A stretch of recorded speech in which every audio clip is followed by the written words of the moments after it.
Hey everybody, Dr. Dave Marquis here, and I wanted to talk to you about collagen. It's something that many people ask me about because it's sold in so many different varieties, and oftentimes people wonder, are they all the same? How do I use them? When is there too much? What are the ranges that I need it in? I see all these different types, so a lot of different questions.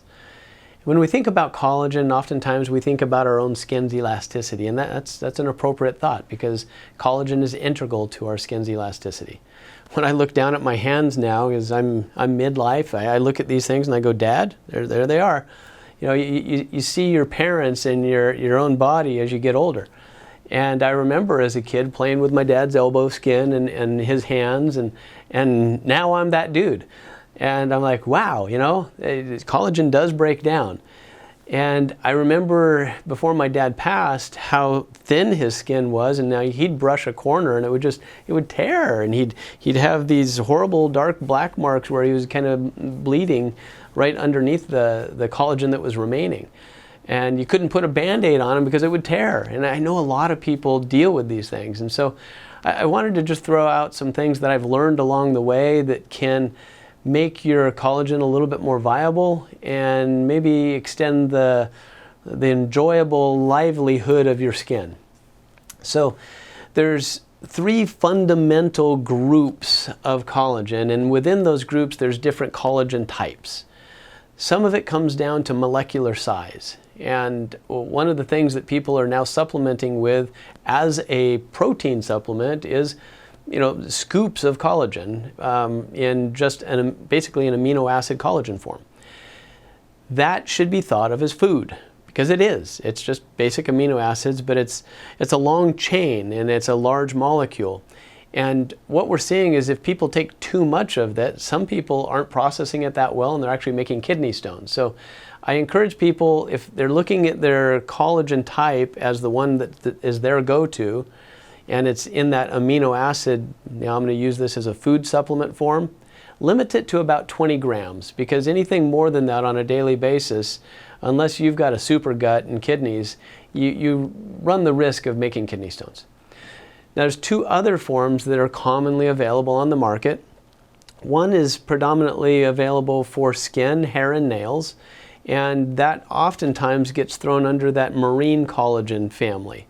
And there's some really good research behind that, and I have seen it to work beneficially for helping women in terms of fine lines and wrinkles and strengthening hair and nails, as long as it's used in conjunction with other things. So it's not like a standalone, and there's really very few things that are, but in that form of collagen, you want to make sure that your pH is right, because your pH dictates how well you break down all of your minerals. And I would like for you to think of your minerals kind of like the rebar, if you will, and the collagen being the cement that you're pouring in there. And they need to work together. And then your body also needs to have some sulfur.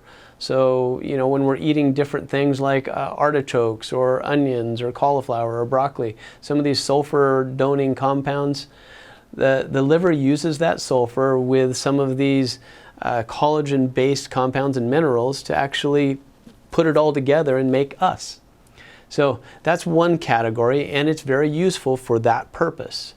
And then a third category is the kind that we use for our joints. And this is where you kind of get into that type 2, type 3 collagens. And I like those mixes when they're combined properly. So there's a really good one that I like from Orthomolecular called Collagen, and it has a companion called Collagen Factors. And those 2 work well together for the same reason that I described the rebar and the cement. It takes about 4 months of use to actually reap the benefit, assuming that you're not jacking your body up in other ways. So you got to stay hydrated, pH has to be appropriate, you're not throwing in a bunch of damaged fats, and you're not eating foods that are pro-inflammatory. If all of those conditions are check, check, check, check, then you can expect to reap some benefits from that type of collagen. So when you go to the marketplace, recognize that collagens are used for different purposes. There are different types. I hope this is helpful to kind of give you an overview of how to tap into those. There's one last thing that I do want to share with you. Sometimes, and I call this catching the knife before it hits the ground, sometimes that knife has almost hit the ground. And that's my metaphor for catching a problem before it's too hard to resolve. Sometimes people need more than these supplements, and that's where working with a practitioner that can get you some actual hormones, so like using some growth hormone, or maybe you need a little bit of testosterone or estrogen or progesterone. Don't be afraid to look into that category for shorter periods of time to help your body catapult back into being able to use things more efficiently.